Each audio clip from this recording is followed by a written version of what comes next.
Que mon Dieu vous bénisse. Que mon Dieu vous bénisse. Je dis shalom de partout où vous êtes et de partout où vous allez nous suivre au nom de Jésus.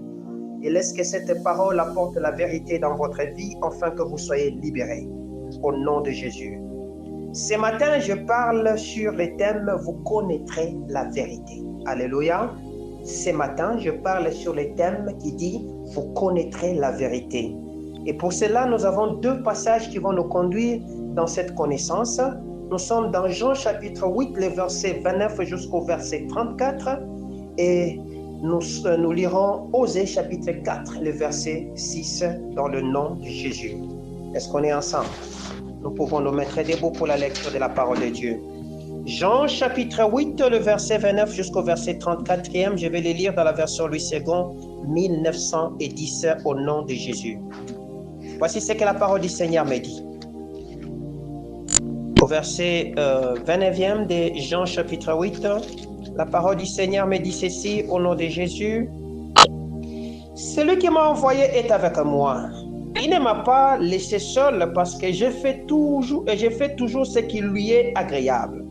Comme Jésus parlait ainsi, plusieurs crurent en lui et dit aux Juifs qui avaient cru en lui, si vous demeurez dans ma parole, vous êtes vraiment mes disciples. Vous connaîtrez la vérité et la vérité vous affranchira. Ils lui répondirent, nous sommes la postérité d'Abraham. Nous ne fûmes jamais esclaves de personne. Comment dit-il? Vous deviendrez libres. En vérité, je vous l'ai dit, répliqua Jésus. Quiconque se livre au péché est esclave du péché. Amen. Nous lisons encore Osée chapitre 4, le verset 6e, dans le nom de Jésus. La parole du Seigneur me dit, mon peuple est détruit parce qu'il lui manque la connaissance.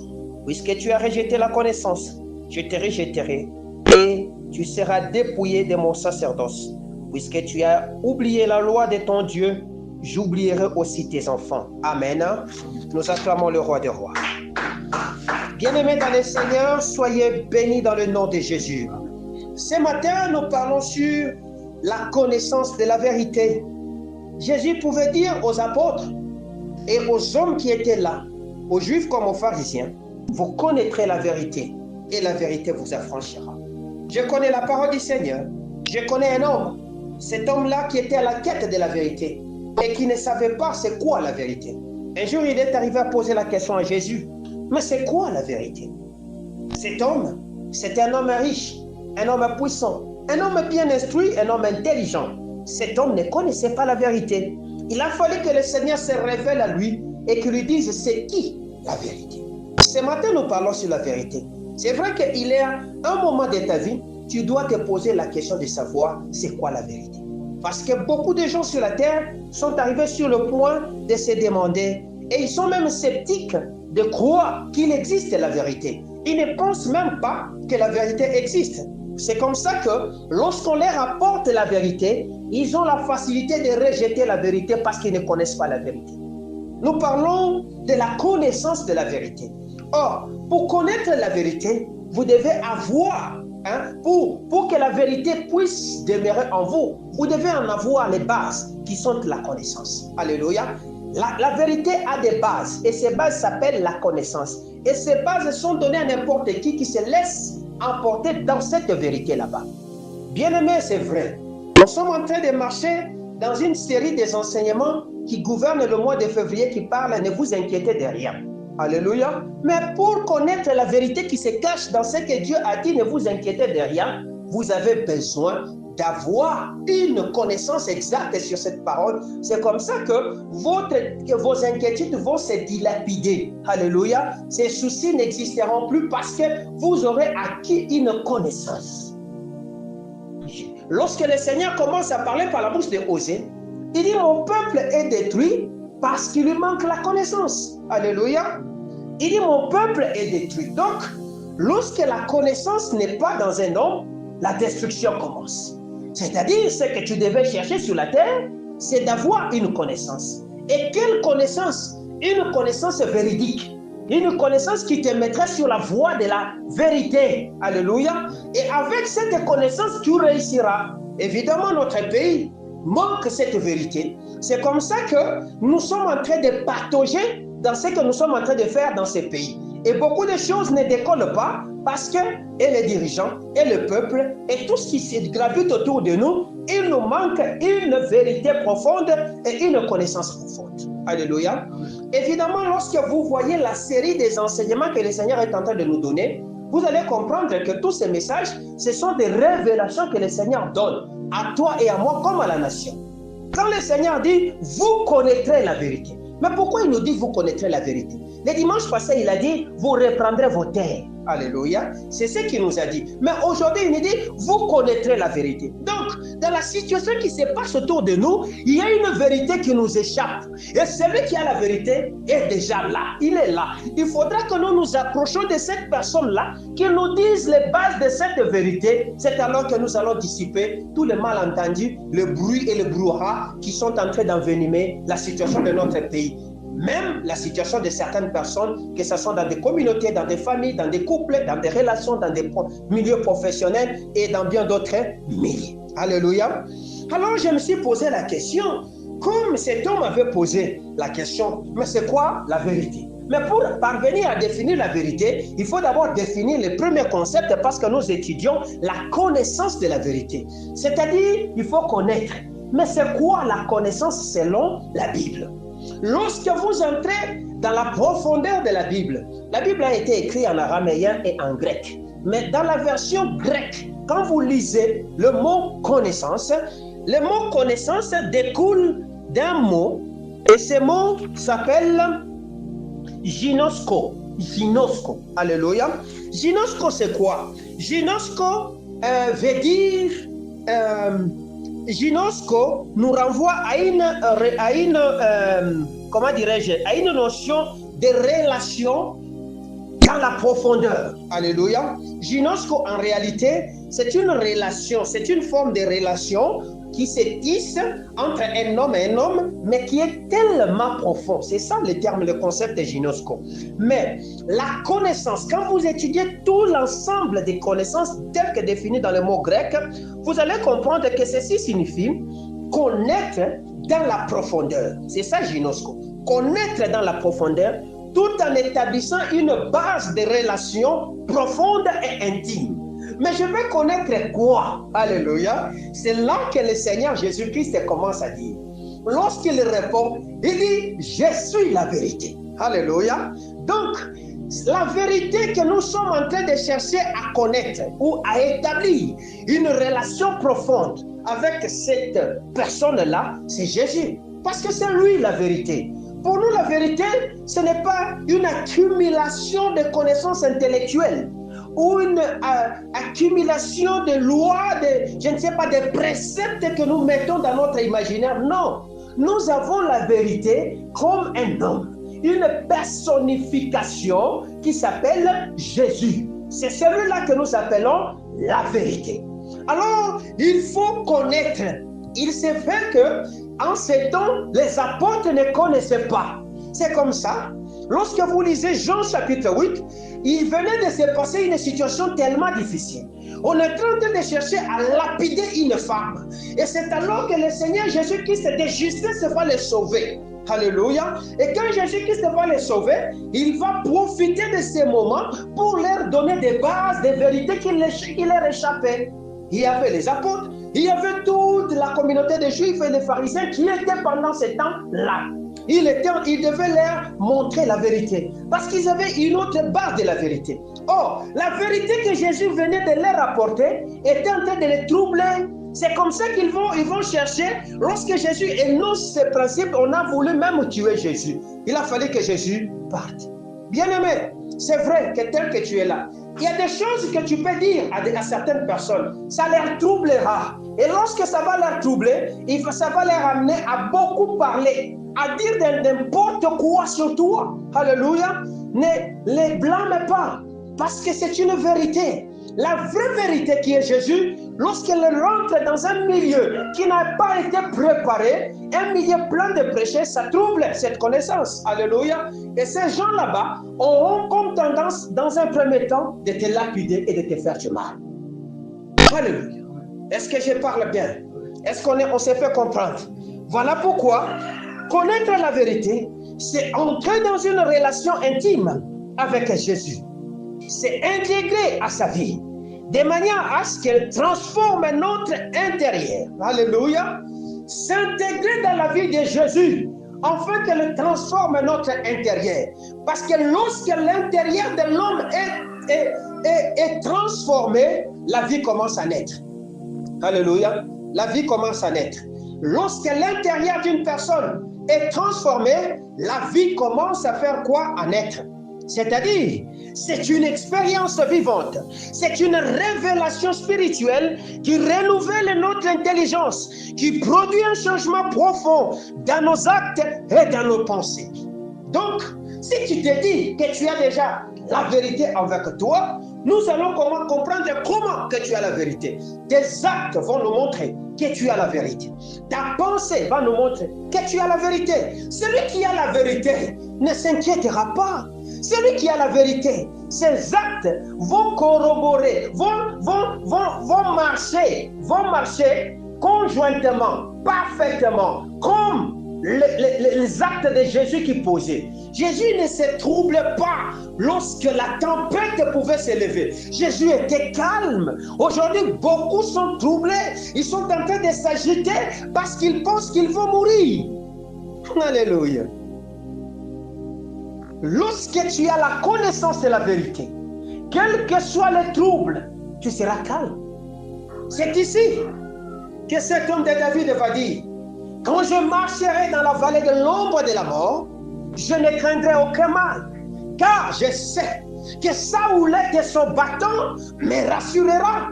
Alléluia. C'est-à-dire quoi? La vallée de l'ombre de la mort, c'est dans le moment des inquiétudes, dans le moment des troubles, des difficultés, des souffrances profondes, où je sais que Jésus est là. Alléluia. Parce que je connais la vérité. C'est que je ne mourrai pas. Je choisis la vie éternelle. Je n'ai pas choisi la mort. Je choisis la vie. Je n'ai pas choisi la mort. Quand bien même que la situation peut se dégrader, où je vois la mort se rapprocher de moi, je sais que c'est une forme d'intimidation. Alléluia. C'est une forme d'intimidation. Est-ce que je parle bien? La vérité, c'est Jésus. Donc, la vérité et la véritable connaissance de vérité ne se trouve qu'en Jésus. Tu veux connaître la source de tes problèmes? Jésus. Tu veux connaître la loi de réussite? Jésus. Tu veux connaître comment prospérer? Jésus. Tu veux connaître comment entrer dans une intimité parfaite et profonde avec Yahweh? Jésus. Alléluia. Tu veux aller dans la profondeur des choses cachées, des choses que tes parents ne connaissaient pas? C'est Jésus. Lui seul était et sera. Alléluia. Il a la connaissance du passé, du présent et du futur. Toi et moi, nous n'avons la connaissance que du présent, d'aujourd'hui. Le passé, peut-être, ça m'a déjà échappé. Le futur, je ne contrôle pas. Mais celui qui peut me donner toutes ces choses, c'est qui? C'est Jésus. Or, lorsque Jésus s'est présenté, c'était une moitié de la vérité. Alléluia. Je vais te scandaliser. Lorsque Jésus s'est présenté, la moitié de la vérité était là. Mais il fallait que la totalité et la globalité de la vérité se mettent en un. Afin que les enfants, les apôtres commencent à convaincre les gens qui étaient en face d'eux. Est-ce que je parle bien? C'est comme ça qu'il y avait encore la confusion dans la tête de ceux-là qui entouraient Jésus. Et c'est là que Jésus va dire: il est mieux que je parte, afin que celui qui devait venir vienne. L'esprit de vérité. Alléluia. Amen. Jésus était la globalité de la vérité. Je l'ai dit. Mais aussi longtemps qu'il n'avait pas encore libéré c'est-à-dire l'autre partie de lui dans ce qu'ils étaient en train de voir, ils étaient dans le chaos. Ils ne pouvaient rien comprendre. Parce qu'ils voyaient le présent qui est Jésus. Mais ils n'avaient pas encore reçu le Saint-Esprit. Alléluia. Qui est l'esprit de la vérité. C'est comme ça que la Bible me dit, avant de partir, il souffla sur eux. Il dit, recevez l'esprit. Alléluia. Et quand même qu'ils pouvaient recevoir l'esprit, il les a dit: ne vous éloignez pas de Jérusalem. Vous attendrez jusqu'à ce que vous recevrez de mon esprit. Vous imaginez, lorsqu'ils ont reçu le Saint-Esprit, qu'est-ce qu'ils étaient devenus? La peur s'est dissipée. Le doute s'est dissipé.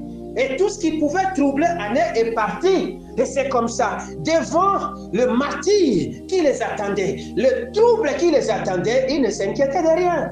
Imaginez la mort qu'a connue la plupart des apôtres. C'était catastrophique. Ils savaient qu'on allait les faire ça. Ils ont connu des morts extrêmement ignobles et dures même. Je peux dire qu'au-delà même de ce que Jésus a connu, certaines, c'était grave. On les a mis dans des fûts d'eau, on les a brûlés, on les a pendus tête en haut et tête en bas, pieds en l'air, des trucs dans ce sens. C'était terrible. Alléluia. Mais parce qu'ils avaient la connaissance de la vérité, ils ne craignaient rien. Alléluia. Est-ce que je parle à quelqu'un? C'est vrai, on peut dire que la confusion règne en 2025 et que la situation de 2025 est chaotique. Mais j'ai la connaissance de la vérité. Quelle est cette vérité? Le Seigneur m'a dit que 2025, il va faire quoi? Il va me renouveler. Il va me permettre de récolter au centuple. Mais il m'avait déjà prévenu en disant, il y aura un peu de confusion. Mais ne vous inquiétez pas, vous allez récolter. Alléluia. Vous allez récolter. C'est comme ça que Jésus va commencer à donner le moyen pour que nous puissions parvenir à cette connaissance. Est-ce que nous allons bien? Oui. Il a commencé à donner le moyen afin que l'on parvienne à cette connaissance. Quels sont les moyens que le Seigneur a disponibilisés pour que toi et moi, nous parvenions à la connaissance de la vérité? Alléluia. C'est vrai, tu es en train de te poser la question, mais je ne comprends pas cet enfant. Ce qu'il fait, je ne comprends pas. Tu as tout fait, tu as mis les mécanismes pour contrôler ce mouvement, il fait quoi? Mais tu ne comprends pas. Il y a un homme qui comprend tout, le Saint-Esprit. Mets-le en action, il te révélera. Alléluia. Parmi les moyens pour parvenir à la connaissance de la vérité, il n'y en a que deux moyens fondamentaux. Alléluia. Premier moyen, c'est ce qu'il énonce au verset 31 de Jean chapitre 8. Ce moyen dit quoi? Il nous dit, si vous demeurez dans mes paroles, vous êtes alors mes disciples. Alléluia. Demeurez dans la parole du Saint-Esprit. Alléluia. Demeurez dans la parole de Dieu. C'est-à-dire quoi? Faire de la parole du Seigneur sa maison. Faire de la parole du Seigneur son lieu de repos, là qu'on s'assoit, là qu'on dort. C'est-à-dire quoi? Méditer régulièrement cette parole. On ne médite pas seulement, parce que beaucoup de gens disent, méditer c'est quoi? Méditer c'est réfléchir à ce que cette parole peut produire dans ta vie. C'est ça, méditer. Tu as une connaissance qui dit, ne t'inquiète de rien, par exemple. Mais tu réfléchis, mais comment est-ce que je ne peux pas m'inquiéter? À chaque instant, je fais de ça une pensée. Donc, ça travaille dans mon âme jusqu'à ce que ça va produire une pratique en moi. C'est-à-dire, quand je vois des situations contraires, cette parole va commencer à réfléchir à moi ou à répondre à moi en me disant, le Seigneur a dit, ne t'inquiète de rien. Alléluia. Méditez sa parole. Et apprendre à mettre en pratique sa parole. C'est là que Jacques est en train de dire, ne vous bornez pas à écouter seulement, bien-aimé peuple de Dieu, mais apprenez aussi à faire quoi? À mettre en pratique la parole de Dieu. C'est alors vous réussirez dans vos entreprises. Vous aurez du succès dans vos entreprises. Alléluia. Pourquoi? Parce que lorsque nous mettons la parole de Dieu en pratique, c'est là qu'elle produit de manière durable des impacts palpables et visibles dans notre vie. Alléluia. C'est là que ça change notre mode de vie. C'est là que tu peux dire, ce n'est plus moi qui vis, mais c'est Christ qui vit en moi. Celui qui ne met pas la parole de Dieu en pratique, vous le verrez. Vous verrez sa manière d'être. Mettre en parole la parole de Dieu en pratique, ce n'est pas prendre des théories scientifiques ou les théories du monde, les conformer et les faire asseoir dans la Bible. Non, non. Nous consommons l'agneau dans son entièreté. Quand la Bible a dit tu dois obéir, même si ces choses ne sont pas conformes aux lois scientifiques actuelles. Moi, je vais faire quoi? J'obéirai. Vous comprenez? C'est alors que ça va produire des impacts. Prenez un peu l'exemple même chez nos frères musulmans. Il y a des choses que les musulmans font, où quand vous venez avec vos théories mondaines, vos théories mondaines là, oh, de ceci ou de cela, chez eux, ça n'a pas d'application. Et ils appliquent leur Coran. C'est comme ça que vous voyez, dans certaines choses, le musulman prospère. Voyez la place de l'homme dans le Coran, voyez la place de la femme dans le Coran, et voyez comment est-ce qu'ils vivent. Vous allez voir que la société est équilibrée. C'est seulement chez les chrétiens où la place de l'homme n'est pas respectée, la place de la femme n'est pas respectée. Il y a un amalgame et une confusion, et on commence à mener des théories quasiment mondaines, on les conforme à des théories, on les fait asseoir dans notre loi qui est la Bible. Ce n'est pas vrai, bien-aimé, que chacun applique ce que Dieu lui a dit. Dieu a parlé à l'homme ce qu'il devait faire, Dieu a dit à la femme ce qu'il devait faire. Si nous nous mettons à les appliquer comme tels, il n'y aurait pas de bruit, il n'y aurait pas de guerre, il n'y aurait pas de problème. La plupart des problèmes qu'il y a aujourd'hui, c'est parce que nous n'appliquons pas la parole telle que c'est dit. Vous connaîtrez la vérité. Vous n'avez pas encore connu la vérité. C'est comme ça que cette vérité ne produit pas en vous des impacts vivables, louables. Et votre mode et style de vie ne change pas. Vous êtes quasiment des païens et des mondains christianisés qui n'existent pas. Alléluia. Deuxième moyen, c'est demeurer dans l'enseignement du Saint-Esprit. Jean 14, verset 26. Lisons. Jean 14, verset 26. Voici ce que la Bible me dit au verset 26e. Mais le consolateur, l'Esprit Saint, que le Père enverra en mon nom, vous enseignera toutes choses et vous rappellera ce que je vous ai dit. Alléluia. Celui qui va t'enseigner, c'est le Saint-Esprit. Celui qui va te rappeler ce que Jésus t'avait dit, c'est le Saint-Esprit. Malheureusement, la place du Saint-Esprit aujourd'hui est foulée aux pieds. Nous n'utilisons pas le Saint-Esprit. Nous avons oublié le Saint-Esprit.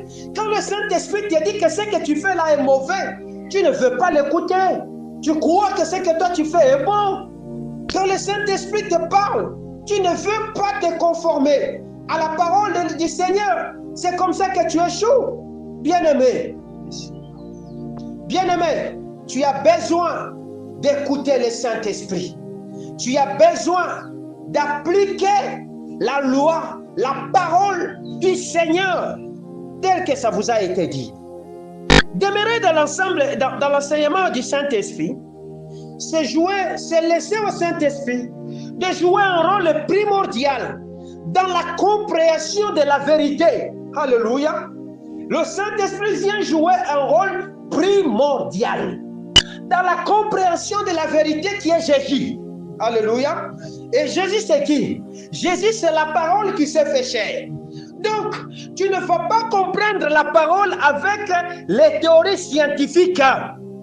Tu ne vas pas comprendre la parole avec l'intelligence humaine.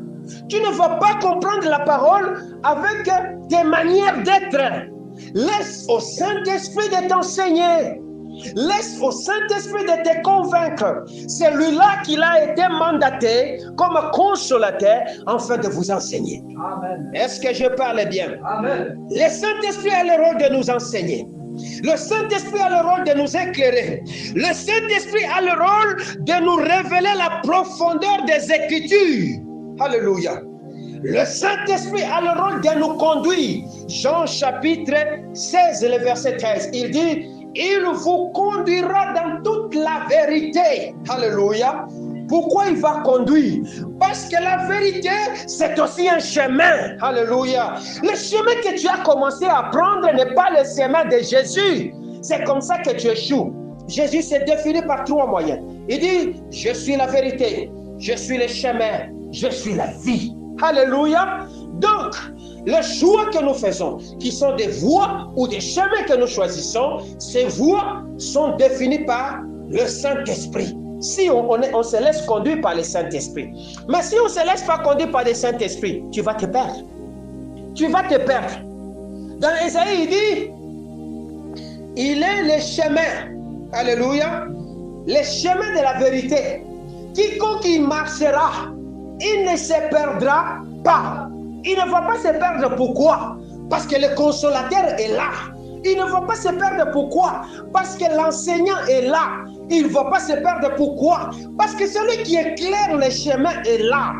Parce que dans le chemin, il y a des temps où le soleil apparaît, il y a aussi des temps où la nuit apparaît. Et la nuit, quand le moment commence à devenir ténébreux, tu as besoin de l'éclairage. Et l'éclairage, c'est le Saint-Esprit. Alléluia.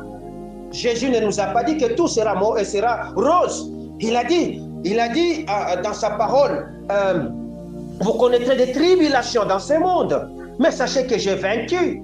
Lorsque les moments de troubles, des tribulations, des turbulences arriveront, le Saint-Esprit qui est la lumière va t'éclairer. Tu ne te laisses pas éclairer, c'est comme ça que tu échoues. Tu ne te laisses pas éclairer, c'est comme ça que tu marches à côté. On l'appelle l'esprit de la vérité. Alléluia. Jésus est la vérité. Mais il y a en lui un esprit. Et cet esprit qui est en lui, c'est celui-là que nous appelons l'esprit de la vérité. Cet esprit n'est pas avec Jésus, mais Jésus nous l'a laissé ici sur la terre. Il a dit, celui-là va vous conduire. Cet esprit, c'est Dieu lui-même. C'est un esprit qui nous met en mouvement. C'est comme ça que les Juifs l'appelaient le Ruach. Alléluia. Parce que c'est celui-là qui nous met en mouvement. Alléluia. C'est celui-là qui nous permet d'agir conformément à la loi de Dieu. Ça ne vous sert à rien d'être ici. Ça ne vous sert à rien de venir tous les jours d'écouter la parole sans le mettre en pratique. Ça ne vous sert à rien de vous borner à écouter et à nous manifester des actes et des pensées qui sont contraires à la volonté de Dieu. Quel est cet enfant de Dieu qui peut avoir des pensées qui sont contraires à ce que Jésus a dit? Ayez en vous, la Bible nous dit, les pensées qu'avait Jésus. Alléluia. Les pensées qu'avait Jésus, ce n'étaient pas des pensées de suicide, ce n'étaient pas des pensées de lamentation, ce n'étaient pas des pensées des inquiétudes, c'était des pensées qui étaient renouvelées, des pensées, des choses qui nous connectaient au ciel. Est-ce que ce que tu entretiens pendant ce temps, ce sont les choses que Jésus te donne réellement? Je parle à quelqu'un. Est-ce qu'on m'écoute? Que mon Dieu vous bénisse. Le Saint-Esprit est venu enlever l'incapacité qui était dans les disciples. Quelle était cette incapacité? C'est qu'ils étaient incapables de comprendre l'enseignement de Jésus. Même si Jésus parlait comment, ils étaient incapables. Prenez l'exemple de Pierre. Pierre dit Jésus dit détruisez ce temple. Il sera rebâti en 3 jours. Il a dit il faut que je meure. Pierre ne comprend pas comment Jésus et pourquoi il devait mourir. Parce que l'esprit de vérité n'était pas encore en lui. Mais quand Jésus a fini sa mission, Pierre a tout compris et il a tout agi. Bien-aimés, nous avons l'avantage parce que nous n'avons pas seulement Jésus, mais nous avons aussi son esprit. Nous devions mieux comprendre que les apôtres, les disciples, avant qu'ils n'aient reçu le Saint-Esprit. Mais vous vous laissez dans l'incompréhension totale et notoire. Et vous ne savez rien comprendre parce que vous ne voulez pas vous laisser conduire par le Saint-Esprit. La Bible me dit, marchez selon l'Esprit. Et vous n'accomplirez pas les désirs de la chair. Parce que les désirs de la chair sont en contradiction avec ceux de l'Esprit. Afin que toi, l'homme, tu ne fasses pas ce que Dieu veut. Alléluia. Ce que Dieu veut est dans ton esprit. Et celui qui va te permettre de comprendre ce que Dieu a inscrit dans ton esprit, c'est le Saint-Esprit. La Bible dit quoi? Il sait sonder les cœurs et les reins. Alléluia. C'est-à-dire la profondeur. Il y a des choses qui sont inscrites en toi dont tu ne connais pas les explications. Seul le Saint-Esprit connaîtra et il va te les enseigner si tu te laisses comprendre. L'incompréhension devait partir. Et il devait produire les œuvres de l'Esprit. Alléluia. Et dans ce qu'il devait produire, il y a des bienfaits qu'il devait en récolter. Et le Saint-Esprit, quand il vient, parmi les bienfaits qui se trouvent dans le Saint-Esprit, c'est que tu es dans la révélation. Alléluia. La révélation. C'est comme ça, Osée voyant que les Juifs n'avaient rien, il dit, mon peuple périt parce qu'il lui manque la connaissance. Cette connaissance, c'était la révélation qu'il manquait. Un peuple sans révélation, c'est un peuple sans fin. Alléluia. Parce que tu es en train de partir en désordre, tu vas échouer. Laisse-toi instruire par le Saint-Esprit. Le Saint-Esprit peut savoir que cette vérité-là, ou cette façade de vérité qu'on te montre n'est pas la vérité. Cette gentillesse qu'on te montre n'est pas la gentillesse. Ce sourire qu'on te montre n'est pas ce qui est de Dieu. Même les cadeaux qu'on t'offre, ce n'est pas de Dieu. La manière qu'on te blesse aujourd'hui n'est pas de Dieu. Le Saint-Esprit peut le connaître, mon ami. Fais attention. Cherche à comprendre. Est-ce que ce sourire est le sourire de Christ ou le sourire d'une autre personne? Parmi les gens qui empoisonnent les gens, parmi les gens qui font du mal aux gens, ce sont ceux-là qui te sourissent. Ce sont ceux-là qui te montrent les dents. Il y avait un homme à côté de Jésus. Il était docile, il était poli, il était mieux. On lui a confié de hautes responsabilités. Il était le directeur administratif et financier de Jésus. Cet homme, c'était Judas. La place qu'il occupait, c'était une place de haute fonction. Si on prend ça comme une société, ce n'était pas une personne moindre. Mais voyez que c'était la même personne qui a fait du mal à Jésus. Je t'informe aujourd'hui que ce que toi tu négliges aujourd'hui, c'est là que toi tu penses qu'ils acclament pour toi et qui sont bien, ce sont ceux-là qui sont en train de préparer ton hécatombe. Alléluia. C'est là qui te détachent de la présence de Dieu. C'est là qui te disent là il n'y a pas la parole de Dieu. C'est là qui ne veulent pas que tu obéisses à certains principes de notre Dieu. C'est là qui ne veulent pas que toi tu pries. Ce sont ceux-là qui sont en train de t'amener à l'hécatombe. Ils peuvent être des chrétiens comme toi. Ils peuvent être des gens que toi tu penses qu'ils sont des chrétiens, alors que ce ne sont pas des chrétiens. Ils peuvent manipuler la connaissance biblique, mais ils n'en ont pas la profondeur. Cet homme comment on appelle ça? Le diable, il a la connaissance. Il a l'écriture avec lui, mais il n'a pas la profondeur avec lui. C'est comme ça qu'il pouvait le manipuler devant Jésus, en permettant à Jésus de faire tout ce qu'il pouvait faire pourvu qu'il tombe dans ses filets. Mais Jésus savait la profondeur. C'est là qu'il pouvait le contrer. Tu t'es laissé emporter depuis beaucoup de temps. Bien-aimé, nous avons besoin de toi. Alléluia. Les bienfaits du Saint-Esprit, la révélation. Les bienfaits du Saint-Esprit, l'inspiration. Alléluia. Le Saint-Esprit vient nous inspirer ce que nous devions faire. Il va te communiquer des pensées justes, des mots justes, afin que tu sois capable de vivre dans la quiétude. Il te manque l'inspiration parce que tu as laissé le Saint-Esprit loin. Alléluia. Le bienfait du Saint-Esprit, c'est qu'il veut que tu deviennes dépendant de Dieu. Mais toi, tu veux devenir indépendant de Dieu. Ou tu te dis, c'est moi. Alléluia. Tout ce que j'ai acquis ici, c'est moi. Tu te confies dans ton moi. Tu vas échouer. Parce que quand le Saint-Esprit vient, il brise le moi. Il te rabaisse. Il fait que tu deviens humble. Et tu dépends dans lui. Est-ce que je parle bien? Oui. Troisième et dernière des choses de bienfait, c'est la croissance. Lorsque nous faisons la marche avec Jésus, nous ne nous limitons pas à devenir des nains spirituels, mais nous croissons. Nous allons de gloire en gloire, de victoire en victoire, de profondeur en profondeur. Tu vas croître. Si tu sens que tu n'évolues pas, c'est qu'il y a ça ne va pas en toi. La marche avec notre Dieu n'est pas statique, mais c'est dynamique. Ça nous permet d'évoluer, ça nous permet d'avancer. Vous connaîtrez la vérité. Et la vérité vous affranchira. Alléluia. Qu'est-ce que la vérité fait lorsque nous avons sa connaissance? Alléluia. Qu'est-ce que la vérité fait lorsque nous savons le manipuler? N'oubliez pas que la vérité, c'est Jésus. Et Jésus, c'est la parole. Jésus, c'est le chemin. Jésus, c'est la vie. Qu'est-ce que ça va produire? Jean chapitre 8, versets 32 à 34.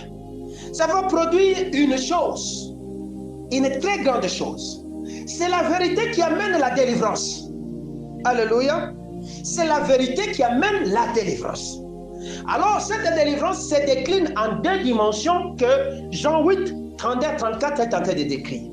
La première des choses, c'est la libération de l'esclavage du péché.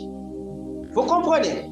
Donc, d'une part, on me libère de l'esclavage du péché. Le péché, c'est quoi? Le péché, c'est désobéir. Le péché, c'est aller à l'encontre de ce qu'on a dit de Dieu. Vous voyez? Manquer l'objectif. C'est ce qu'on appelle péché. Quel est l'objectif pour lequel le Seigneur t'a envoyé sur la terre? Est-ce que tu le connais? Non. Quel est l'objectif pour lequel le Seigneur a dit multipliez-vous? Est-ce que tu le connais? Non. Quel est l'objectif pour lequel le Seigneur t'a mis dans ce mariage-là? Vous comprenez? Quel est l'objectif que le Seigneur t'a placé dans ce travail-là? Maintenant, lorsque tu as cet objectif, et tu le comprends conformément à la parole de Dieu et que tu y marches conformément, il y aura des impacts, ta vie va changer. C'est là que vous allez voir une femme, lorsqu'il se marie par exemple, son bonheur éclate. Ou l'homme, lorsqu'il se marie, son bonheur éclate. C'est-à-dire, ils appliquent les principes qui sont inscrits dans la vérité qui est qui? Jésus. C'est-à-dire, ils font ce que Jésus a dit conformément au mariage. C'est là que le mariage de ces couples devient heureux. Ils ne vivront plus de difficultés et le bonheur va jaillir. Vous comprenez? Parce que ils ont été libérés de l'esclavage qui les faisait échapper le contrôle ou le but du mariage, du travail. Vous comprenez? De la vie sur terre, par exemple. Est-ce que je me fais comprendre? Oui. Deuxième des choses, qui se décline de la délivrance que la vérité apporte, c'est que la vérité apporte l'affranchissement de la pensée. Est-ce que je parle bien? Est-ce qu'on peut lire quelque chose? 2 Corinthiens chapitre 10, verset 5. Vous le connaissez très bien. Mais j'aimerais qu'on le lise. 2 Corinthiens chapitre 1. Est-ce qu'il y a des gens qui lisent un peu la parole ici? Vraiment, j'ai l'impression que les gens ne lisent pas. 2 Corinthiens chapitre 10, le verset 5. Et 2 Corinthiens 5, pardon, le verset 10. La Bible dit, car il nous faut tous. Qu'est-ce que j'ai dit? Pardon. 10, 5, pardon, j'étais à 5. Je suis à autre chose. 10, 5. Nous renversons le raisonnement et toute hauteur qui s'élève contre la connaissance de Dieu. Et nous amenons toute pensée captive à l'obéissance de Christ. Est-ce que je parle bien? Renverser et ramener à l'obéissance. Renverser et ramener à l'obéissance. Il y a un mot-clé qui arrive là-bas, c'est toujours obéir. Nous devons amener nos pensées à obéir à qui? À Christ. C'est-à-dire les pensées de suicide, les pensées de haine, les pensées de colère, les pensées de jalousie, les pensées de duplicité, les pensées de mensonge doivent être confrontées à Jésus pour qu'ils obéissent et qu'ils te quittent. Alléluia. Donc, quand la vérité arrive, elle t'affranchit de la pensée qui conduit au renversement de faux raisonnements. Alléluia. Et de hauteur qui s'élève à la connaissance de Dieu. Est-ce que je me fais comprendre? Donc, si tu pars d'ici, va confronter tes pensées là noires aux pensées de Jésus, change. C'est alors que tu vas prospérer. Vous connaîtrez la vérité. Et la vérité de Dieu vous affranchira. Donc la vérité vient nous affranchir lorsque nous avons la connaissance. Quand elle vient nous affranchir, nous devenons libres de faire ce que Dieu a dit et de manifester la vision du Seigneur sur la terre. En conclusion, la vérité de Dieu détruit les faux raisonnements. Alléluia. Des fausses croyances, les mauvaises attitudes, les les pensées qui s'opposent à l'obéissance de Dieu. C'est ce que la vérité fait. La vérité ou la connaissance de la vérité que nous venons d'apprendre est un processus continu de la vie et dynamique, alléluia, qui s'acquiert en recherchant chaque minute, chaque heure, chaque seconde de notre existence sur la terre à être en communion avec la parole de Christ et avec le Saint-Esprit. Être un avec la parole et avec le Saint-Esprit. Voilà pourquoi, lorsque vous devenez comme ça, c'est alors que ce processus-là, de la connaissance de la vérité, va commencer à transformer ton caractère qui est la sale à un caractère saint. Alléluia. Et va te rapprocher à la ressemblance parfaite de Christ. Parce que c'est un processus. Paul dit, nous courons. Alléluia. C'est-à-dire, nous cherchons à être comme Jésus. C'est ce que la connaissance de la vérité fait. C'est comme ça que nous avons dit que la connaissance, ça établit ce qu'on appelle une relation profonde et intime avec la personne qui s'appelle Jésus. Donc, cherche à restaurer ta connaissance ou à te rapprocher avec Jésus, c'est alors que tu réussiras.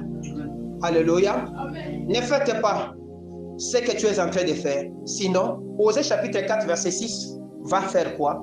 Devenir une réalité palpable dans ta vie. La Bible dit, mon peuple est détruit. Tu te détruis toi-même, tu détruis ton travail, tu détruis ton mariage, tu détruis tes relations parce que tu ne veux pas appliquer la parole de Dieu.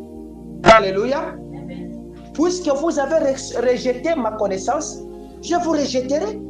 Vous avez rejeté ma loi, je rejetterai vos enfants. Donc cette connaissance a des conséquences même sur les enfants.